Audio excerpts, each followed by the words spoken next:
Hi everyone, I'm Joanna Penn from thecreativepenn.com and today I'm here with Lindsay Buroker. Hi Lindsay.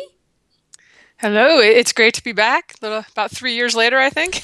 I know it's so funny, and we will come to that in a minute, but just a little introduction. Lindsay is the best selling fantasy author of the Emperor's Edge and Dragon's Blood series, as well as loads of other fantasy and other books. So, Lindsay, as you were saying, you were last on the podcast in September 2012, and I can't believe it's been so long. But just give us an update on what your author business looks like right now. All right. Yeah, I had to go back and look and see what I had published at that time because I don't even remember. I'm coming up on 5 years now, Mm. and I guess that would have been about a year and a half into things. And it looks like I had about 5 books out, maybe the sixth one coming out back then. Now I counted for you, Joanna, just because you're special, 21 novels under my name, 21. a bunch of novellas, 7 novels under the pen name that I started last year. So I'm closing in on 30, and yeah, lots of shorter stuff too. I just don't even count anything under 80,000 words or so. Yeah, and that's been good. And I've got 2 main series now and a bunch of smaller things. And the income has continued to grow, so that's good. I feel like if you could just stick with this business long enough that more people find you and assuming people actually like your writing, that helps. That they they go on and read your other series, that kind of thing. So yeah, coming up on 5 year anniversary. Yeah, which is amazing. And yeah, I originally had you on the show because we talked about building an author business slowly. And what I love is that, well, I don't know if anyone would call it slow, considering you now have 30 books in 5 years. That's not slow by anyone's standards. But I think that you still have grown incrementally. Like you haven't had like the one breakout book that gave you all of your income, right? You are pretty much broken down, all your income breaks down across your books. No, yes, I've never really had like some humongous bestseller. I did have in January of this year, I put the 3 books in my Dragon Blood series into a box set and made that 99 cents for a book Bob ad. And that's kind of the first thing I've had that really kind of after the ad stuck at the top of the rankings. It was like in the top 200 on Amazon for months, it seemed like. So it really helped that series a lot. But you see what I have to do, put 3 books for 99 cents in order to, I write steampunk. It's just not going to be ever like contemporary romance or something that there's just tons and tons of people reading it. So even with that series, that has some crossover appeal into epic fantasy and sword and sorcery. So I think that's kind of what people gravitated toward. But that helped. And then when you do get a kind of a boost like that, it helps if you've got like 8 books that people can go on and buy, right? Or a couple other series. And so that's but no, I've never just crushed it with anything, and I don't know how likely that would be in the epic fantasy genre. I can't think of too many indie authors who have, will stick up there for a while. Maybe, Mm. in the top 1,000, maybe some will get under 500 in the Amazon store, but that's pretty rare. I think it's definitely a smaller genre. And again, that's why I think your story is so encouraging because it's smaller genres, but by writing a lot of books, you make a good income, and it keeps ticking up, which is fantastic. So I wanted to know, like, what is your writing process? How does your writing process look now as somebody who has this many books and is basically a mature fiction writer? Mature in a Wow, work sense. you called me mature. I'm not Mature sure in a whether the writing author sense. should check. I don't know, but no. It's kind of funny. I still think of myself as pretty new to this all. When you've had Catherine Rush, I think maybe on here. Or I can't remember who You else had been on. Dean was on, yeah. Dean. Yeah. So those guys, obviously, that's what I think. Like somebody mature Mm. that's been in the business for like 30 years. But yeah, I have seen a lot of people come and go, I guess, in the last 5 years. And the first year, for those listening, it's really been in the last couple years that my productions really got in quite a bit. I don't know. I've just gotten to the point where I kind of know where the story's going. I outline it at the beginning, and I write a draft in like 2 to 4 weeks. And I don't write short books; those are usually like 100,000 words. So Mm. just throw that out there.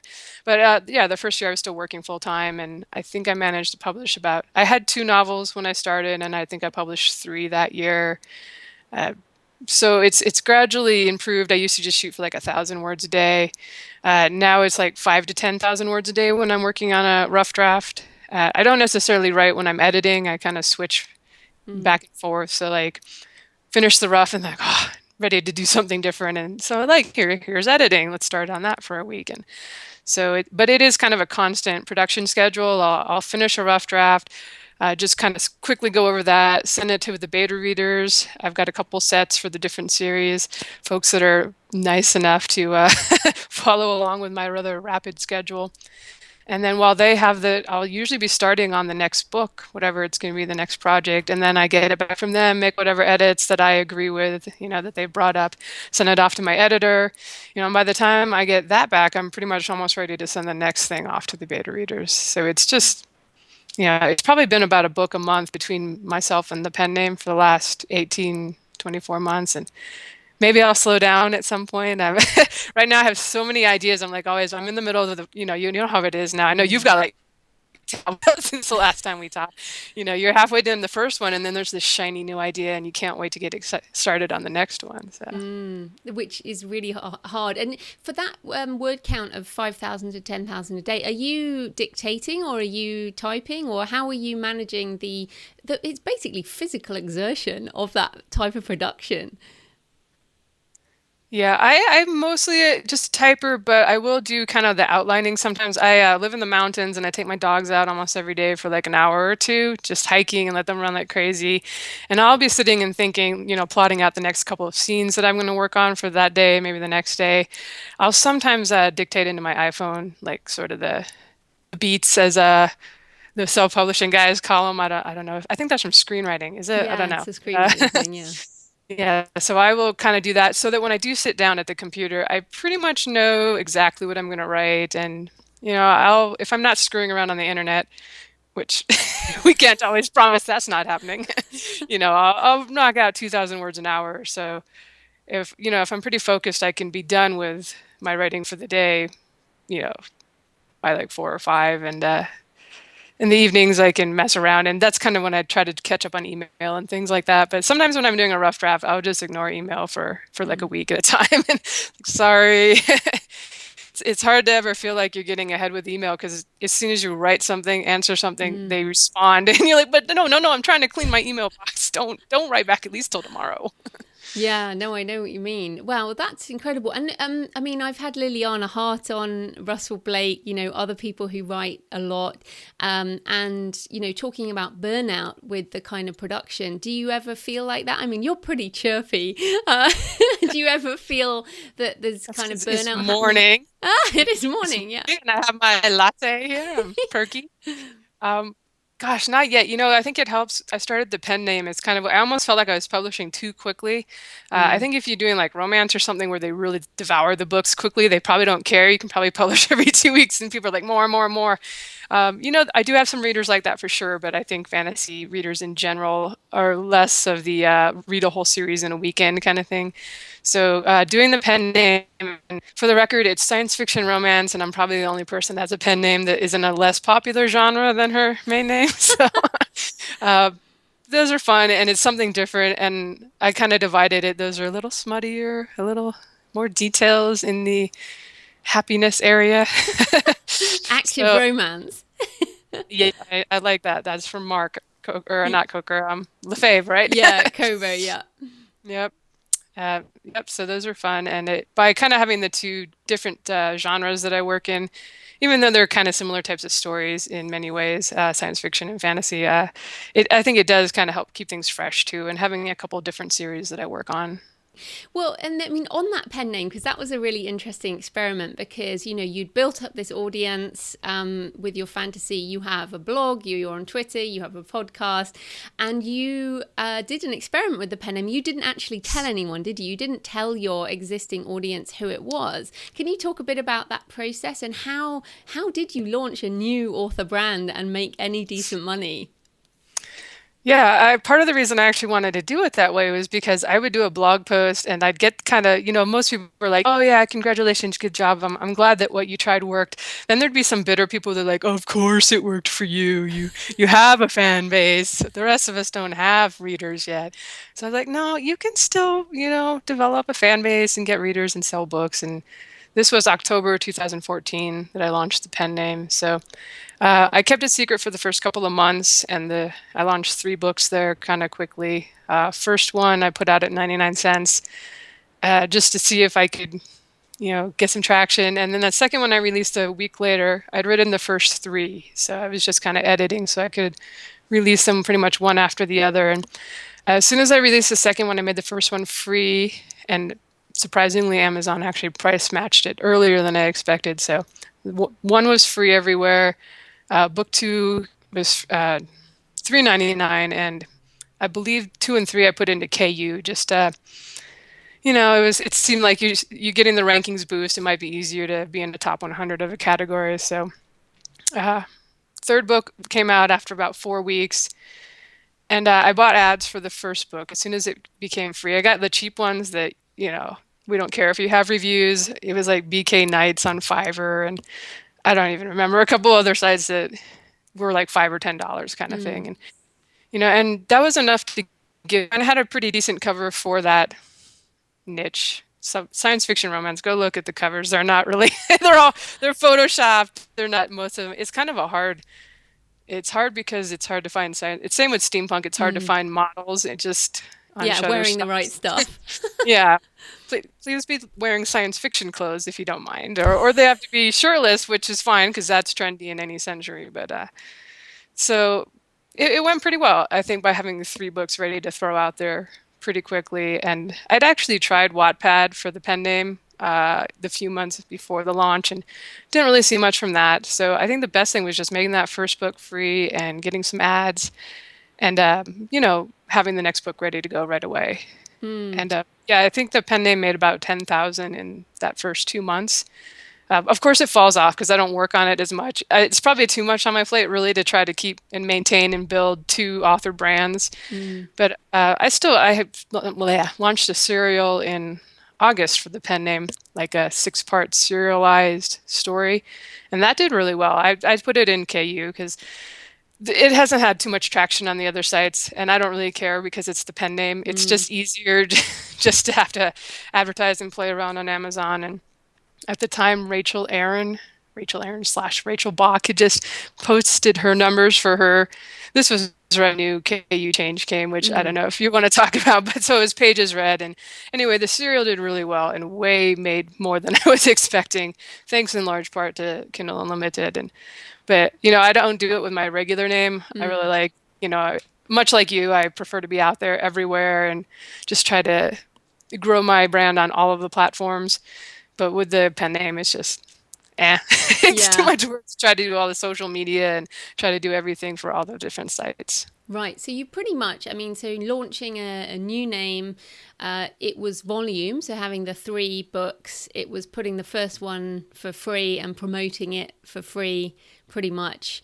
And that is that still what you would recommend for anybody starting out? I mean, it's very hard for people to hear that they need three books, and Mhm. it's like that advice that I remember hearing when I only had one book, and I was like, no, I'm putting it out there. I'm going to be the one that will make this work. What do you think? I mean, is there any hope for people with just one book? No, I get it. It took me 7 years to finish my first novel, so there was some World of Warcraft years in there too, kind of distracting things. But no, I know it takes a while. It's kind of later after you've written more books that the process gets easier and faster usually. If you just don't have huge expectations for the first book, just put it out there, sure. Mm. But if you actually think that you really want to make some money, you really want to build up your fans, it's tough. I don't really know what to say when people only have one book. I'm like, go write a couple more. Mm. For myself, if I was doing another pen name or, starting from scratch right now, I would just try to do the first three in a series, at least have like the rough drafts done. And then so I could release them, if not all at once, and like kind of the first three 1 month after the other.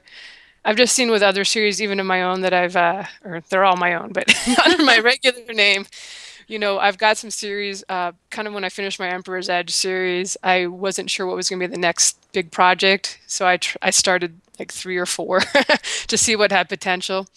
Which I think it would have been better if I just done the first committed to doing three or four books in a new series and Mm, then seeing if it had potential. Because in the series where I only have one book out or two books out, those definitely, they might start out okay. I've got readers that will try my new stuff, but they fall off when there's not anything else coming out, and you don't have a reason to promote mm, one lonely book in one. I just, yeah, if you really want to make a splash, I would say plan to write the first three in a series. And mm. if that's not you, that's not you, but it just helps. That's all I'll say. It's not like you can't possibly do well with just one book. I do see it. I think right now, if you do KDP Select, the fact that you get rankings boosts for the borrows on Amazon can help a lot. Just if you have a great cover and a great blurb, and if it's kind of a hits on the genre tropes, if it's got Mm. wide appeal. I do see first time authors usually who are in KU that will stick up there and sell well with one book. So it can happen. Yeah, it can have a, Just but then tough. it will drop off. I think that's the thing. Even if you can get up the rankings, I was having this discussion with someone. It's like even Stephen King or even J.K. Rowling doesn't stay at number one. So you have to have a long, you have to be thinking about the next one, even if it is just the first one. But let's talk about KU because it feels like because I'm wide and I don't like having one company in charge of my income, which is why I push going wide. But although I understand why people also go it like you too. But do you think there's been a shift this year? With the pages read going down, the payment per pages read going down, with some of the other things that we've seen with Amazon, have you felt that the community is changing their mind around going wide in general? I think a lot of people, I think everybody pretty much doesn't want to be exclusive with Amazon. And so it's sort of they'll experiment and maybe they'll try it. And, KU really only helps if you can leverage it into being in the top 100 in your category and you can if you're selling like a book or two a week, it's probably not going to change anything. So you might as well go out there and be wide and maybe sell a book or two a week everywhere. If you're a new author and you're not really worried about your income yet, you're just like you're not depending on it. That's when maybe it's probably okay to be Mm, exclusive with Amazon or start out just to see. You never know. It could work with you. I feel like the pay, I know it's gone down every month, kind of like what they're paying for pages read, but it also started out at a point where if you had a epic fantasy novel, you were making more for a borrow than you were for a sale of like a $5 ebook. So I thought it started out pretty high. Will I stick with it with the pen name? I don't know. I'll kind of see how it goes. mm, The pen name never really gained much traction on the other sites, and that's not the other site's fault. I didn't put a lot of effort into it either, other than the pre. I'm not interested in doing it with my own stuff and being exclusive with Amazon. I feel that once you do start to depend on on that income, I saw people did the short stories in the first version of Kindle Unlimited, and all of a sudden it was pages read instead of just flat borrows, and they might have gone from making thousands a month to lucky to make a couple hundreds a month. So uh, I just kind of tell people to try it, mm, and if it's not really doing anything great, you might as well be wide. Or if you've got it to the point where you're thinking, I want to like make my mortgage payment every month with this income, I need it to be regular, I want to rely mm, on it, then I think it also makes a lot of sense to be on all the platforms. mm, Amazon, as much as I would love to say that I make tons and tons of money elsewhere, Amazon's still about 90% for me. But mm, I love that I got to the point where like Kobo and Barnes and Noble and Smashwords, iTunes could pay all my bills. mm, And, even if Amazon went away, which I would assume it won't, but you never know. As I tell people, I think it started out at 35% before I came along as to, what the payout was. mm, So for a lot of people, if you went from 70 to 35 again, that would be really scary, especially if you're just relying totally on Amazon. So I mm. definitely like the, I think most people want to diversify and get paid from lots of places. It's just, you have to weigh it against can you make more right now over Yeah. there? It is a short-term thinking, I think. Going exclusive is very short-term. And the other reason, and I preach the global stuff. Have you seen this year a shift in people, in American authors' viewpoint of the rest of the world? I'm not sure what everybody thinks. I've definitely, it's been interesting for some reason in 2015, my earnings have really gone up a lot in the UK and in Australia.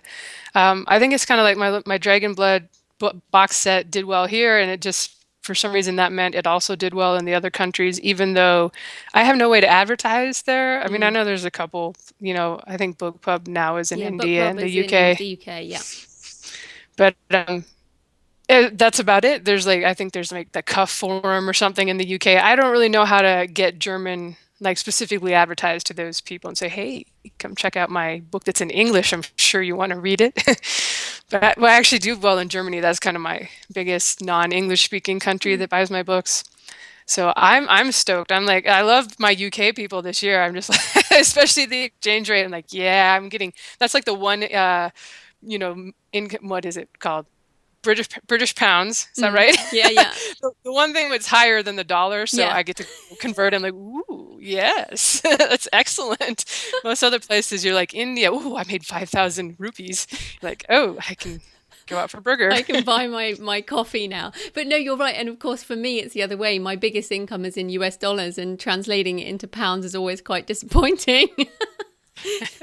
Goes back the other way. But Uh, no, so you personally have seen that shift this year. And but you talk to a lot of people on your podcast. Is the global viewpoint going up? Because that will also make a difference around the platforms, I think.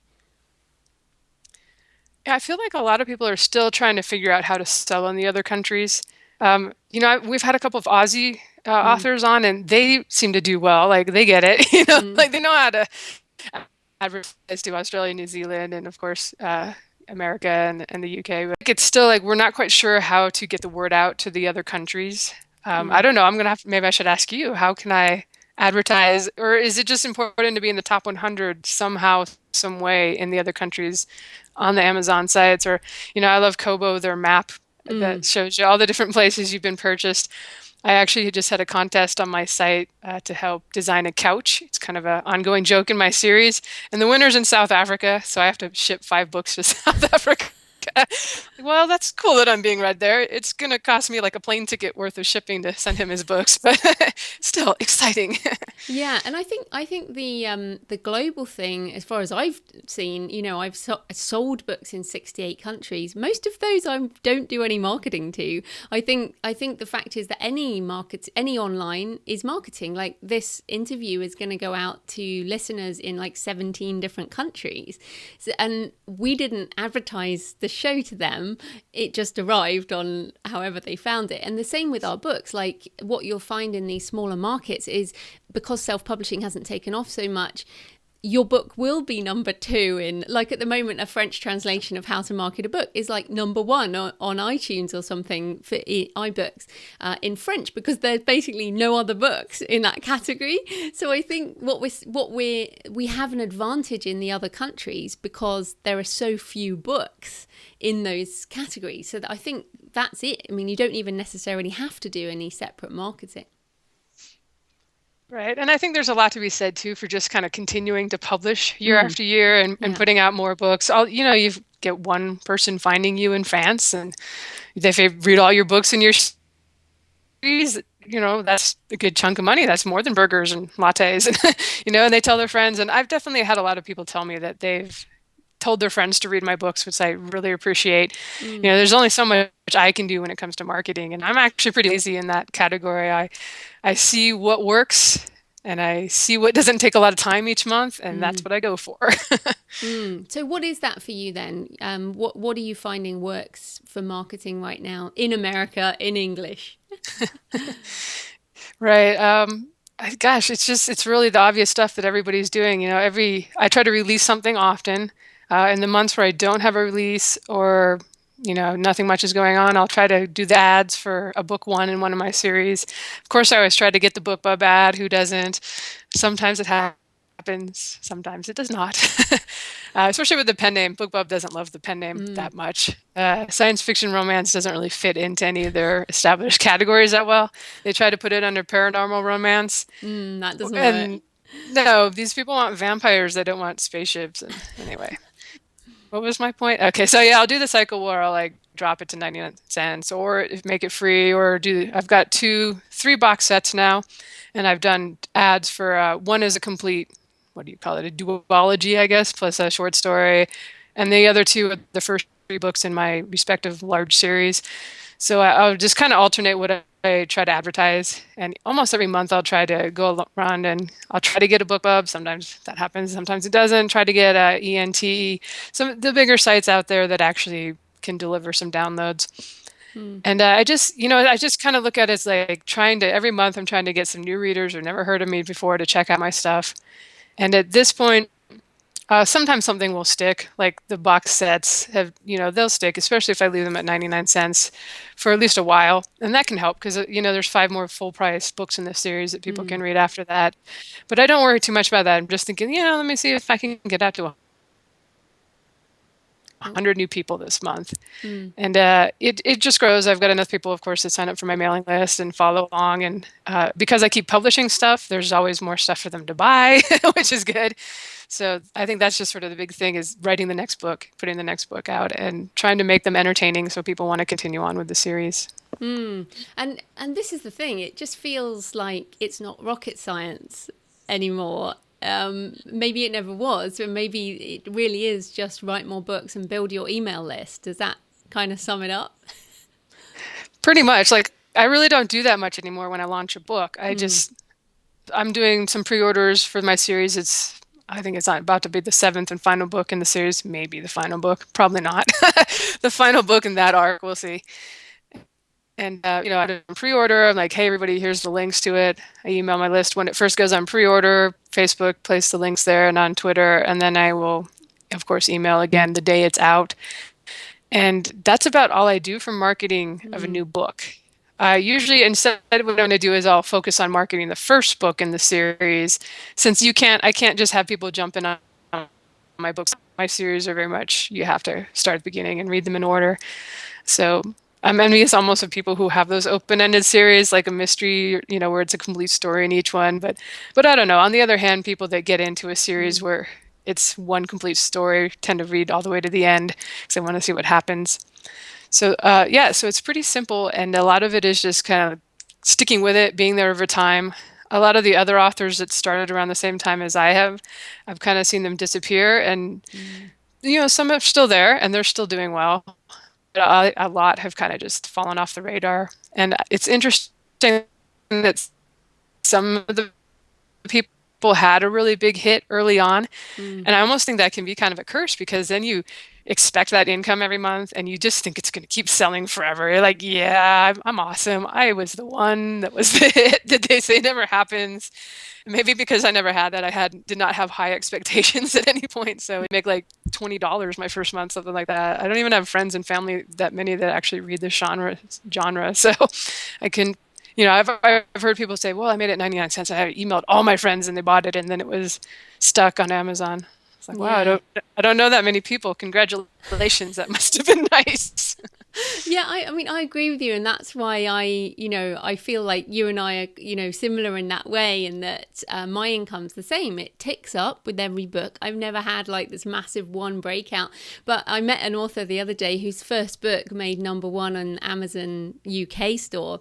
And she's just kind of paralyzed with what's coming next. Like, how can the second one hit #1? And I'm like, you just can't guarantee that every book you put out is going to hit #1. It just, in fact, 99% likely it won't. So I know what you mean. It's kind of like if you're growing slowly over time versus kind of having this massive hit and then it all falling off. Well, I'd love to have a massive hit as well. But you can't build a business on a lightning strike. You have to build a business on volume and building an audience as you have. Yeah, and if you have that massive hit, it's going to be so much more awesome if it comes later when you've got 10 or 20 other books for those people to go on and buy. I just think, wow, what a waste if it's your first book, and the Mm. most you can make per person is $2, or if you've got it for 2.99 or 3.99. So, Yeah, and and then so many people forget after one book. yes, exactly. And the I guess the most important thing for people who are listening who have got that first book coming is to put a link to your email list, so that if you do magically, sell 100,000 copies of your first book, then you get those emails, right? Because that's the other thing that's super important. Yeah, definitely. And I think you kind of have to think of it yourself as a reader too. Like, how many authors have you read one book and like, this is my new favorite author. I'm going to remember this author forever and ever and ever. For and a lot of our readers are, they probably read 3, 4 books a week. Mm. And it's really easy to forget someone. I think once they've read a whole series by you, like 7 or 8 books or something, you're going to stick in your head. Your main characters are going to stick in their head more, and they're going to, you know, even if they don't sign up for the newsletter, because not everyone will. Mm. I definitely try to get those signups, but I've noticed that I sell a lot more books than I have people on my newsletter. Like, Yeah. it's just not everybody's going to follow on Facebook. Not Mm. everybody's into Twitter. Not everybody's. I don't give out my email address too. I don't want any more newsletters. So you try to get those people, but then there are going to be a lot of people that just every now and then they look up their authors that they've enjoyed on Amazon and it's like, Mm. oh, that person's got a new book. Excellent. So it's just, even if you have success with the first book, think about the next one and the next one, because it takes a while for you to really become someone's favorite author or one of their favorite Mm. authors. It's no reflection on your writing. It's Mm. just that, readers read a lot, so it's easy Mm. to forget. And do you find like I have two separate series at the moment, action, adventure, arcane, and then the London Psychic series, which is much darker mystery. And I find they're completely separate audience. So have you found that with your series? And how do you know whether to write another book in a particular series? I see that a lot with people, especially if it's like different worlds or completely different sets of characters. A lot of times I'll try to tie 'em in, Mm. like my other world, just to like, oh, if you liked this series, come try this other series, also set in the same world. But I found that with a lot of my stuff, I will get people that read everything. I do have like a contemporary mystery slash love story. There's only a kiss. There's no romance, so I can't market it as a romance. Hardly anybody reads that. That's like far enough afield that every now and then somebody will read it and be like, "Oh, I kind of liked that," even though there were no dragons and no Mm. magic. So I think that if your series are far enough apart, that you're probably going to have to commit to doing the whole at least 3, 4 books in it before you kind of really evaluate it. And I do have, I feel like my two main series, Emperor's Edge and Dragon's Blood, most people have read both that Mm. like my stuff. They're similar enough in style. They're both secondary world fantasy, so maybe that helps. Or maybe I'm lucky to have found some readers that like I'd say my stuff Voice. is very similar. Yeah, my Mm. voice, my quirky characters are very sarcastic, and so there's tends to be quite a bit of humor like that in one series. It's going to be the next series, so I assume they kind of know that. But yeah, I've got other people that have read the series, and they love it. They've done fan art, fan Mm. fiction, like, and then they email like, "Can you please write some more with these characters?" I'm like, I Oh, wrote that's 10 books. lovely. That's maybe someday I'm going to work on some other stuff. And so now I wonder with authors that have been out there for 20, 30 years, do they still get letters from like stuff they wrote in the 80s? Are you ever going to write any more of those, Black Company books there, Mr. Cook? And Yeah. Well, super crazy. I'm sure they do, because a book is new to a reader whenever they find it, isn't it? I mean, that's what's so crazy, and that's, I think people don't understand why we keep advertising the first in series, and that's why it's like the first in series was published 4 years ago, 5 years ago, whatever. That doesn't matter. It's new to the person who picks it up today, and I don't think fiction readers look at published dates, do they? I mean, they not like with non-fiction when you do. Fiction doesn't matter.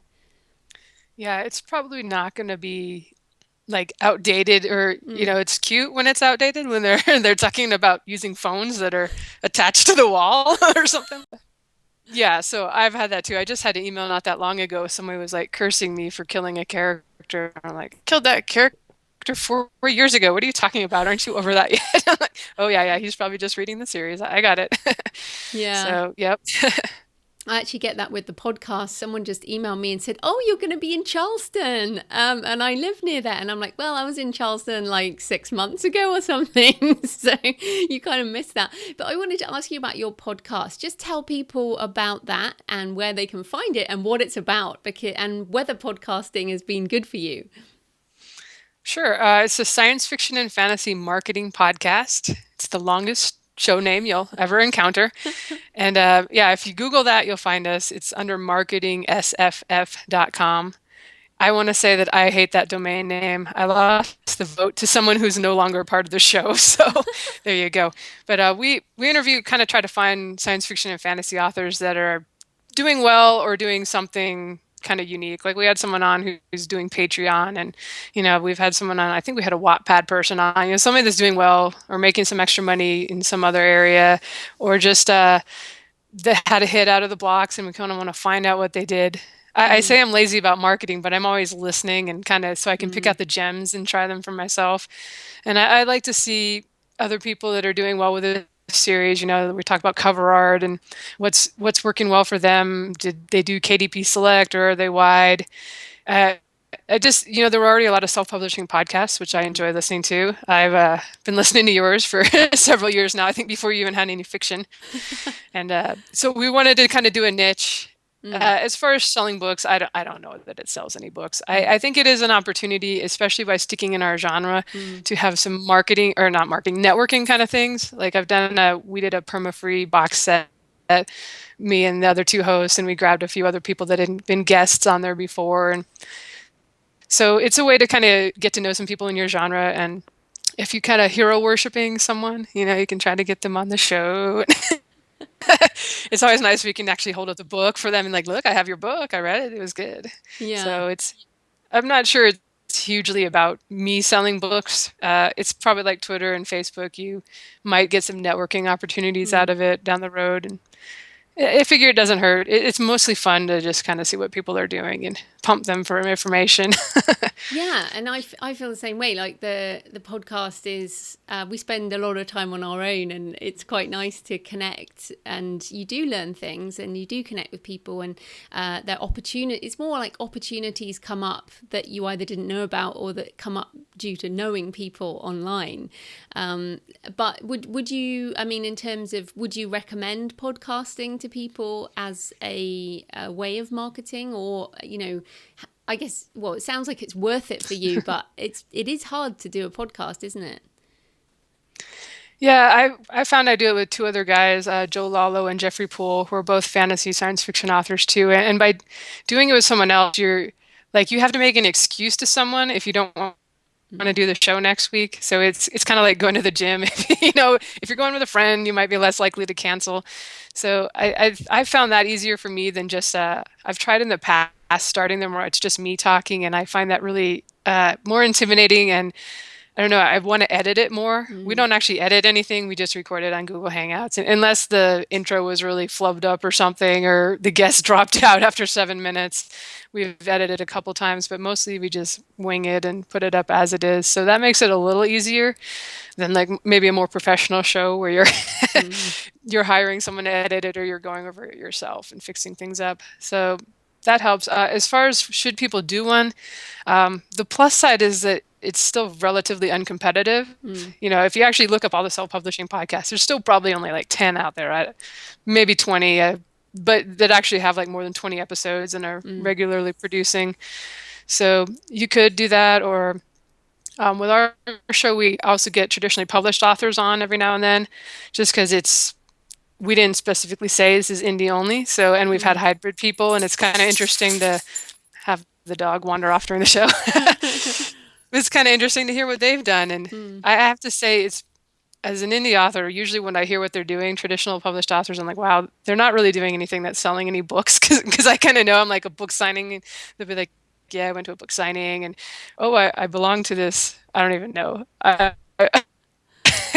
I feel like they actually have a lot to learn from indie Mm. authors because so many of the ones that have made it, it's kind of because their publisher Yeah. liked them and put a lot of money into advertising for them and or Mm. had really awesome covers. It's been interesting. I definitely say I learned more from the indie authors overall and some of the hybrid people who have done both. Absolutely. Right. Well, we're coming to the end, and of course, it's been 3 years since you came on the show. If we fast forward and you come back again in 2018, or maybe before then, but if we say 3 years, what will things look like? Do you think then? But yeah, I'll have more books out, but I am to the point now where I'm probably going to be getting into real estate and buying some more rental properties. And I hope to leverage this into being financially independent here within a few years. So I'll still definitely always be writing. I don't see it as anything I want to retire from, but I may not be quite so driven to publish something every Mm, month. mm, So we'll see. Three years is a long time, and yet 3 years ago does not seem like that long ago right now. So we'll yeah. see. I love self-publishing, and right now I feel like it's still that golden age. So Mm, for people that are just getting started, it's not too late. It's still possible to do really well, especially if you're just consistent and keep writing and keep growing your fan base. And so I hope I will continue to do all those things and still be pumping them out in 3 more years, writing what I fantastic. enjoy. Yeah, fantastic. And I really look, I think I'll be doing the podcast in 3 years. I mean, it's crazy that, it's coming up to nearly 6 years, I think, of the podcast, which is just ridiculous. So yeah, time does fly, but I certainly think that self-publishing will, maybe we won't even call it self-publishing anymore by 2018. It would just be so mainstream that it won't be something separate. So it'll be really interesting. But anyway, Lindsay, where can people find you and your books online? All right, I'm at lindsayburoker.com. And if you even get close to spelling that, you'll probably find my site because I'm the only one. And they're on Amazon, they're on Kobo, they're on iBooks. Yeah, and check out if you want more hearing what people are doing and hoping and becoming successful doing it. Science fiction and fantasy marketing podcast. And there's a link. You'll find it. It's the URL I hated, remember? Yeah. So that's it. I'm everywhere. I'm on the social media too if you're out there. And Brilliant. Well, thanks so much for your come time, say hi. Lindsay. That was great. All right, thanks for having me on.